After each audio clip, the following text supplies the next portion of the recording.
नमस्कार दोस्तों कल से पाकिस्तान में एक खबर चल रही है काफी ज्यादा, जिसका संज्ञान भारत सरकार ने भी लिया है। क्या है कि 125 साल पुराना ऐतिहासिक गुरुद्वारा को तोड़ दिया गया, डिमोलिश कर दिया गया। आप देख सकते हो खबर, Pakistan businessman demolishes 125 year old gurdwara, India calls it highly deplorable. इसको थोड़ा सा हम डिटेल में देखेंगे कि ये जो गुरुद्वारा है ये क्यों इतना मायने रखता है, किस जगह पर है, क्यों इसको तोड़ा गया, भारत का क्या कहना है, सब कुछ हम जानेंगे। चलिए शुरुआत करते हैं, लेकिन उससे पहले आप सबको बता दूं, आज लास्ट डेट है 2 जुलाई। स्टडी IQ पर अगर आप कोई भी यूपीएससी कोर्स लेते हो 50% का डिस्काउंट प्लस डबल वैलिडिटी आपको मिल जाएगी। एक ऐसा बैच जिसके अंदर प्रीलिम से लेकर इंटरव्यू तक की पूरी तैयारी कराई जाती है। क्लासेस हो गया, मेंटरशिप, टेस्ट सीरीज, रिवीजन, सब कुछ आपको मिलेगा। कोई भी अगर आपको डाउट है, प्रॉब्लम है, ये फोन नंबर दिया है, इस पे कॉल करिए एंड यूज करिए कोड अंकित लाइव मैक्सिमम डिस्काउंट के लिए। चलिए शुरुआत करते हैं। सबसे पहले देखते हैं कि हुआ क्या है।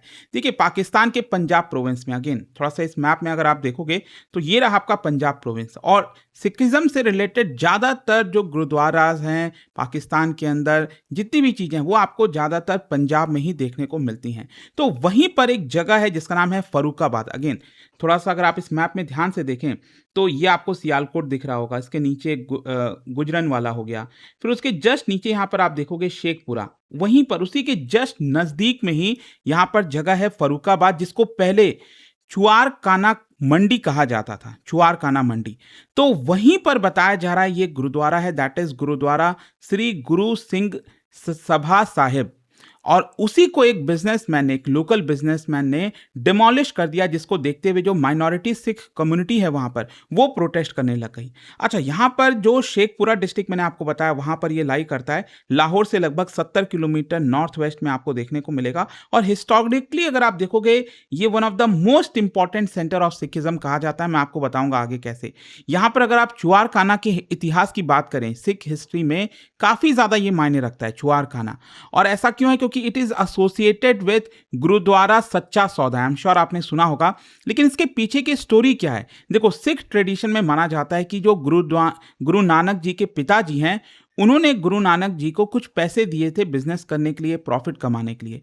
तो यहां पर गुड्स में ट्रेड करने के बजाय गुरु नानक जी ने क्या किया, कुछ उससे आपका फूड, खाना जो होता है वो परचेज कर लिया, और जो भूखे लोग हैं उनको खिला दिया, जो पुअर ट्रैवलर्स थे उनकी हेल्प कर दी। और जब गुरु नानक जी के पिताजी ने उनसे सवाल पूछा कि ऐसा क्यों किया गया, तो उन्होंने कहा कि देखिए, मैंने भूखे लोगों को खिलाया है, यही मेरे लिए सबसे सच्चा सौदा है, मतलब ट्रू बार्गेन। एंड कहीं ना कहीं ये जो इवेंट था वो फाउंडेशन बन गया सिख फिलॉसफी में। अगर आप देखोगे तो ये फाउंडेशनल स्टोरीज हैं। एंड आज के डेट में गुरुद्वारा सच्चा सौदा ये सिखिज्म का मोस्ट सेक्रेड श्राइन माना जाता है, और ये आपको फर्रुखाबाद में ही देखने को मिलेगा। और इसीलिए ये जो डिमोलिश किया गया है वो हिस्टोरिकली बहुत ही सिग्निफिकेंट रीजन में किया गया है, एंड दैट इज वाई आपको ये इस तरह की चीजें देखने को मिल रही हैं। अच्छा, मैं आपको बता दूं, ये जो गुरुद्वारा डिमोलिश किया गया है ये ऐसा नहीं कि कल परसों हुआ, ये एक्चुअली हफ्ते भर पहले आप कह सकते हैं 24 और 25 जून की रात को हुआ था। और एक लोकल बिजनेसमैन बताया जा रहा है उसने मेजर पोर्शन गुरुद्वारा का, जो हिस्टोरिक गुरुद्वारा है, उसको तोड़ दिया। और ये तो खबर तब पता चली जब इसको लेकर काफी प्रोटेस्ट होने लग गया। और डिमोलिशन जो किया गया है ना, बताया जा रहा है विदाउट लीगली रिक्वायर्ड परमिशन। आपको परमिशन चाहिए होता है इतने ऐतिहासिक, अगर आप कोई चीज डिमोलिश करते हो।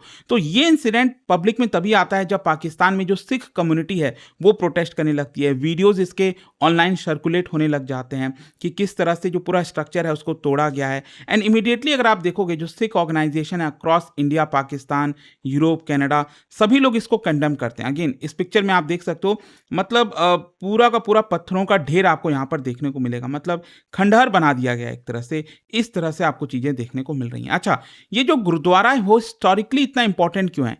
क्योंकि इसको बनाया गया था 1901 के आसपास, एंड ये करीब 125 साल पुराना हो जाता है। और ये रिप्रेजेंट करता है Sikh religious history, colonial era जो सिख आर्किटेक्चर है उसको रिप्रेजेंट करता है। प्री पार्टीशन जो सिख प्रेजेंस था वेस्ट पंजाब में वो आपको देखने को मिलेगा। कल्चरल कंटिन्यूटी जो सिख हेरिटेज है आज के डेट में पाकिस्तान में, उसकी कल्चरल कंटिन्यूटी को ये दिखाता था। ऑल्दो मैं आपको बता दूं कि जब देश आज़ाद हुआ 1947 में, जब पार्टीशन हुआ, तो उस समय क्या हुआ था कि ज़्यादातर जो सिख हैं वो माइग्रेट कर गए थे भारत में, जो पंजाब है भारत की तरफ, और पॉपुलेशन बहुत कम हो गई। आप सोचो ना, वहाँ पर उस रीजन में पार्टीशन से पहले 2 मिलियन सिख पॉपुलेशन थी, सोचिए। और आज के डेट में पता है सिर्फ हार्डली 15 से 16 हजार ही आपको पॉपुलेशन देखने को मिलती है।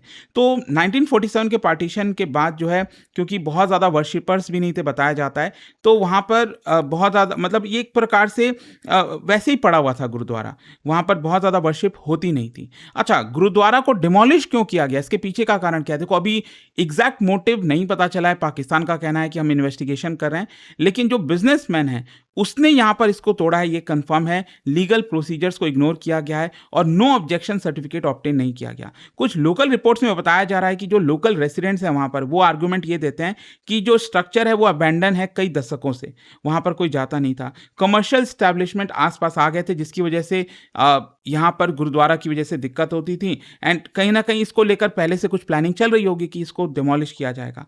तो ये इसके लैंड यूज को लेकर काफी ज्यादा डिबेट है। खैर, जो भी है, ऑफिशियल इंक्वायरी में ये सारी चीजों की जांच होगी, ऐसा पाकिस्तान का कहना है।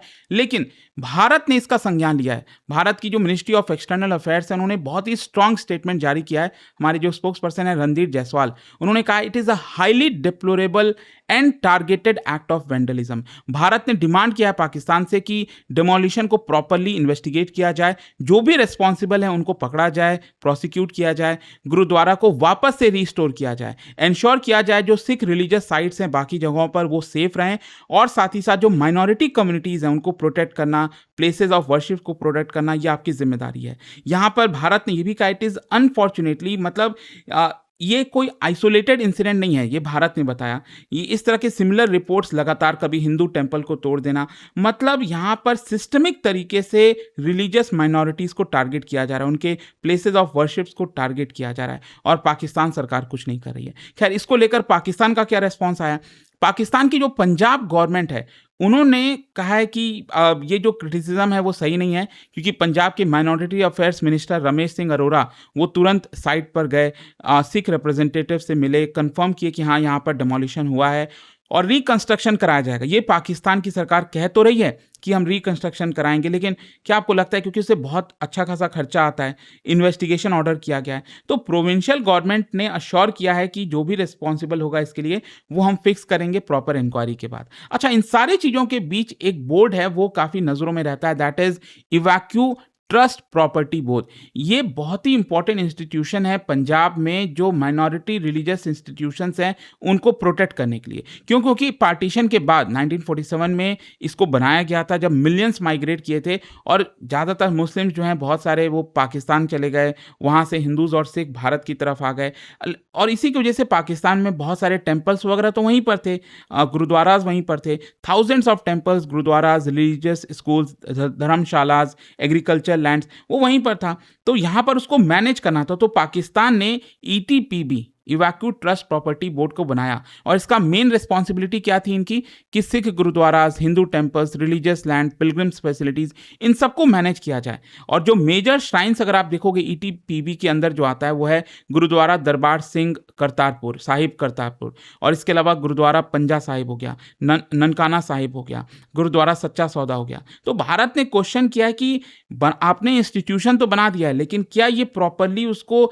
सेफगार्ड कर रहे हैं कि नहीं? कोई लोकल बिजनेसमैन उसको आकर तोड़ दे रहा है, ये क्या बात हुई? तो ये सारे सवाल यहां पर उठते हैं। खैर, क्वेश्चन यहां पर ये भी आपके मन में आएगा कि पाकिस्तान में इतने सारे सिख होली प्लेसेस कैसे हैं? देखो, पार्टीशन के पहले आप सब जानते हो पंजाब तो एक ही था, यूनाइटेड था, और इनफैक्ट बहुत बड़ा शॉक लगा था। लाहौर में कितने लोग रह रहे थे, उनको लगा था पार्टीशन के बाद एटलीस्ट लाहौर तो भारत में आएगा। लेकिन खैर, जो भी है, रेडक्लिफ वगैरह ने जो किया आप सब जानती हो इतिहास। लेकिन ज्यादातर जो सिख गुरुज थे वो आज का जो प्रेजेंट डे पाकिस्तान है वहीं पर प्रीच किया करते थे, इंस्टीट्यूशंस को स्टैब्लिश किया करते थे। जैसे ननकाना साहिब, जो कि बर्थ प्लेस है आपका गुरु नानक देव जी का। इसके अलावा गुरुद्वारा दरबार सिंह करतारपुर, जो कि गुरु नानक जी ने अपना जो फाइनल ईयर्स है वहीं पर गुजारा। इसलिए यह काफ़ी मायने रखता है। पंजाब में आपको, पाकिस्तान के पंजाब में इस तरह के कई इंपॉर्टेंट प्लेसेस देखने को मिलेंगे सिख हेरिटेज से रिलेटेड। अच्छा, सिख हेरिटेज जो है वो इतना वल्नरेबल क्यों हो गया पाकिस्तान में? एक तो डेमोग्राफिक चेंजेस, मैंने आपको बताया कि सिख की पॉपुलेशन बहुत कम हो गई है, हार्डली 15 से 16 हज़ार है वहाँ पर। तो जब वहाँ पर जो रेसिडेंट वर्शिपर्स नहीं जाते हैं, उतना नहीं है, तो जो स्ट्रक्चर है उसको नेग्लेक्ट कर दिया जाता है, एनक्रोचमेंट होने लगता है। कई दशकों से आप देखोगे स्ट्रक्चर के आसपास जो मार्केट्स हैं वो एक्सपैंड हो गए हैं, रेसिडेंशियल कॉलोनीज डेवलप हो गई हैं, इलीगल ऑक्यूपेशन हो गया है, मेंटेनेंस यहाँ पर नहीं है क्योंकि उससे अच्छा खासा खर्चा आता है और पाकिस्तान की फाइनेंशियल हालत आप जानते हो। तो हेरिटेज वर्सेस कमर्शियल डेवलपमेंट भी वहाँ पर हो रहा है। खैर यहाँ पर अगर मैं इंटरनेशनल पर्सपेक्टिव से बात करूँ तो पाकिस्तान से एक्सपेक्ट किया जाता है कि जो ऑब्लिगेशन है under international human rights framework उसको यहाँ पर प्रॉपर लागू करे। जैसे यूनाइटेड नेशन चार्टर, यूनेस्को का फ्रेमवर्क ऑन कल्चरल हेरिटेज हो गया, United nation human rights council. तो इन सबको का ऑब्लिगेशन पाकिस्तान के ऊपर है कि इसको अपहोल्ड किया जाए प्रॉपर तरीके से। देखते हैं पाकिस्तान क्या करता है। लेकिन ये जो खबर आ रही थी कि 125 साल पुराना गुरुद्वारा डिमोलिश हुआ, उसके पीछे की कहानी क्या है वो आपको पता चल गई होगी। और जाने से पहले एक क्वेश्चन आप सभी के लिए कि कौन से सिख गुरु ने आदि ग्रंथ को कंपाइल किया था, यह आपको बताना है। और इसका राइट आंसर आप सब जानते हैं, मेरे इंस्टाग्राम पर तो मिलेगा ही, वहां पर अगर आप नहीं हो कोई बात नहीं, टेलीग्राम से ले सकते हैं इसका सही उत्तर। और दोस्तों जैसा मैंने आपको बताया, अगर आप यूपीएससी की तैयारी कर रहे हैं, आज के लिए ये ऑफर वैलिड है। 50% फ्लैट डिस्काउंट सभी यूपीएससी कोर्सेज पर, प्लस डबल वैलिडिटी यहां पर आपको मिल जाएगी। कोई अगर आपको डाउट है, प्रॉब्लम है बैच से रिलेटेड, इस पर कॉल करिए एंड यूज करिए कोड अंकित लाइव मैक्सिमम डिस्काउंट के लिए।